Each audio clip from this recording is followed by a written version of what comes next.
Responding to the strategy that Mercedes-Benz has employed with the E-Class, the 5 Series 2 is now a long wheelbase version for India.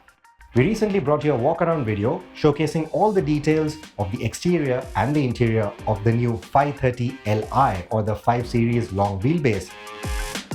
In this video, let's talk about how it drives. But do remember, this was a small 2-kilometer drive. So these are absolute early driving impressions. Now, despite the long wheelbase or anything, getting a judgment of this car shouldn't be a problem for your chauffeur. It is a long 5 Series, but if your chauffeur is well versed with luxury cars, it shouldn't be that much of a problem. The visibility all around, quite good.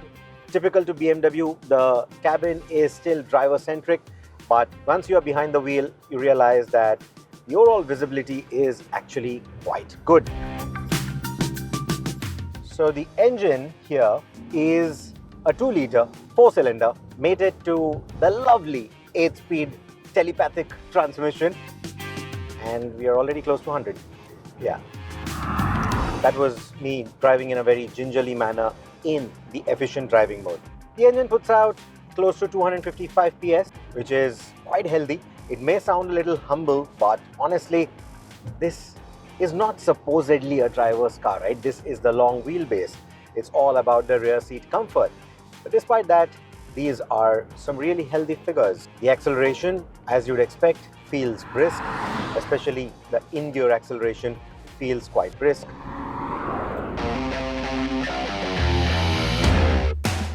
So let's go into sport mode.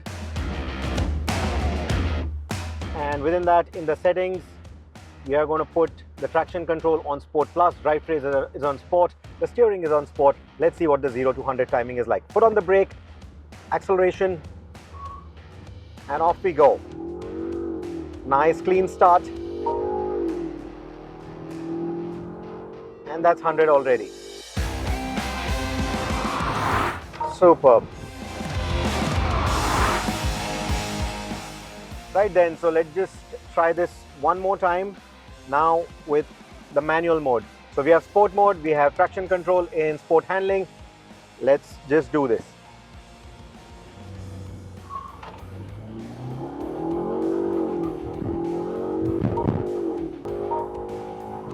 We are at 150 already, and the vehicle, well, it feels planted. We are at 160, 170, and the vehicle just feels planted. It does sound pretty good too, and it is orchestrating a bit of that sound. So even if it's supposedly not a driver's car, it will still ensure that it fills up the cabin with some good sound, so that you still are reminded that despite the extra legroom, you're still in a BMW and not in some other luxury car. Now, the drive is a very limited one. It is on a single lane. You know, there is no real turns, no real corners, nothing of that sort. It's nice, smooth tarmac. So I can't really speak about the ride quality or the handling dynamics of the car.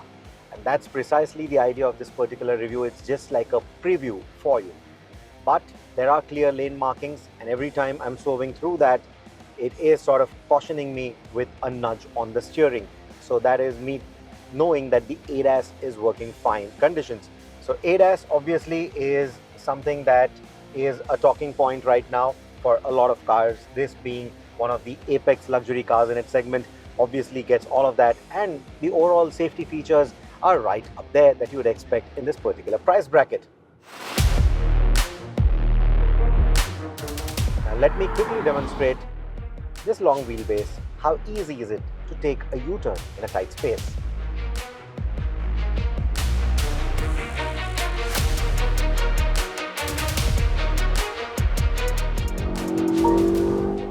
We've seen this in the past as well. We've seen it with the 7 Series. Despite that long wheelbase, despite being a car that is made for those who want to be in the back seat, BMWs have always had that edge when it comes to driving dynamics, high-speed stability, all of that. So I really want to see how the 5 Series behaves around the winding roads, but at least on the straight roads, high-speed stability, stability at triple-digit speeds, no problem at all. Lane changes at highway speeds shouldn't be a problem at all. Nothing really feels unnerving in that sense. But for now, let's hop into the rear seat and see how the rear seat comfort is.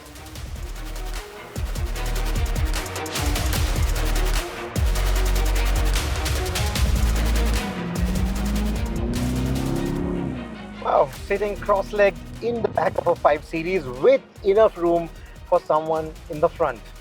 Now that's a first, isn't it? And that's exactly what a lot of you probably have been waiting for with the BMW 5 Series, and now you get it with this model. So the overall comfort, really good. Now from the outside, when you see 18-inch wheels with such a long car, may look a little disproportionate. The design of the wheels is good, but the proportion seems a little bit wrong. But honestly, you're better off with those 18 inches because the kind of ride quality it should give you is really good. Now, on the roads that we are driving on, super smooth roads, single lane, not really changing too many lanes, not really subjecting the car to a lot of potholes, etc. But despite that, yeah, it doesn't seem to have that overly firm edge that we are known to have with BMW. So again, from a rear seat standpoint, a good thing to have. So those 18 inches, not a big worry for me. If you do want to upgrade, I'm sure BMW will give you choices with larger wheel sizes. Now, when they are going for it, when the driver is really going pedal to the metal, and let me remind you, we are in sport mode, it still doesn't feel floaty at the back. It still doesn't feel like it's going to give me any kind of motion sickness or anything. You're not really thrown into these soft pillows.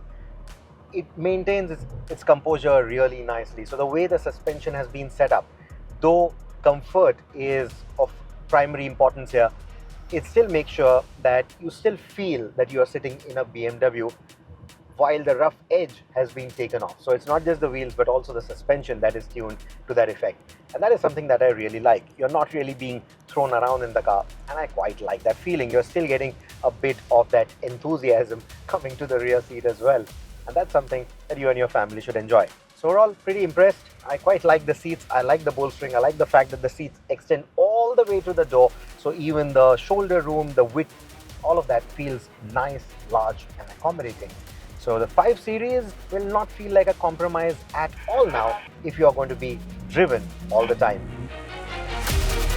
In terms of the visibility, honestly, this is the largest window that I've ever seen in a BMW 5 Series or anything this side of the 7 Series. Super view that you get outside of the windows. You are never really going to feel claustrophobic at all. That was one complaint that taller passengers usually had in the back of the 5 Series, that they felt a little claustrophobic. Here you're not going to feel that because you see the new 5 Series is also taller. Even the sunroof, it is much larger than what you've ever seen in a 5 Series. So the sense of roominess in the cabin is really good. That said, the sunroof does have a slightly opaque, a slightly dark tint to it, and that again gives you the feeling of roominess, but at the same time it doesn't let a lot of sunlight come in where it starts making you feel a little uncomfortable. So from that perspective, it's really good. Then you also have the sunroof blinders that can be opened either way. They can either be slid forward or backward. So whether it's just the rear seat passengers that want the glass and the front seat passengers want a complete roof on top of their head, you can opt to do that, or vice versa. So I think that's very thoughtfully done. This is the first time I'm seeing a sunroof blind open both ways or slide both ways. That's a big thumbs up. So overall, the sense of roominess is really good in this cabin. I quite like it. Now this is still internal combustion engine, right? So that's why you still have that transmission tunnel right here. So, and even in the electric variant, you still get the transmission tunnel. So getting a third adult back in here, not really going to be very comfortable even when this goes up. No, this is only good enough for a short passenger, maybe a kid, a teenager, etc. But smaller kids who are going to be in the child seat, that's going to be on the either ends of the car only. BMW India has opened the order books for the new 5 Series long wheelbase, and well, the vehicle, even with this short drive and this little walk around that we did, does feel quite promising. How it delivers on the price to performance ratio is something that we'll talk about when the vehicle is actually delivered to its customers, which should happen very soon, in time for the festive season.